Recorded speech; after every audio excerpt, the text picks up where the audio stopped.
Hi everybody, I would like to do another example of finding a transition matrix. So B is a basis and it consists of these three vectors. B prime is a different basis consisting of these three vectors. Each of these, B and B prime, are bases for R3, but they are not the standard bases of R3. They are separate bases. Anyway, we want to find the transition matrix from B to B prime, just like we did in the previous problem. So first thing we got to do is write this double matrix, B prime B, do a bunch of Gauss-Jordan elimination, and get it to look like get an identity matrix over here, and whatever's left on the right side, that's going to be our transition matrix. First of all, what is B prime B going to look like? Funny you should ask. B prime B is going to look like this. That's B prime over here, and that's B over there. Now I'd like you to pause the video, do all your row operations, and get it to look like our famous identity on the left side, and the answers will be on the right side. Again, pause the video and work on this yourself.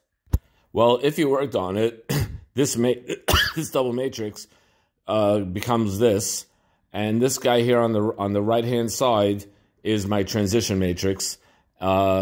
This matrix right here, I'm calling it P inverse, and it's the transition matrix from B to B prime. This is the transition matrix from B to B prime. I'm actually going to show you my steps, how I arrived at this. I started with this guy up here. I did all these different row operations until I finally got to this final answer over here. You could pause the video and look at all my work if you need to. Most of you probably were able to get this on your own anyway. Most of you are smarter than I am.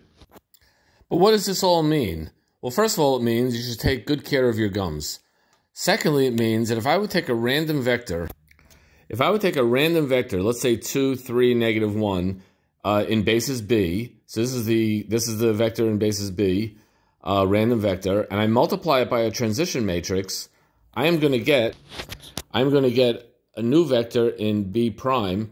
So the vector in B and this vector in B prime turn out actually to be the same vector, and that means that 2 times this vector plus 3 times that vector plus -1 times that vector, these are the vectors from basis B, which comes out to -3, 6, 8, is equal to -15 times this vector plus 13 times that vector plus 23 times that vector. These are the vectors of B prime. And notice they come out to be the exact same thing. This and this, if I multiply it all out, they both come out to the same thing. And that's what it means. They are the same. Yay!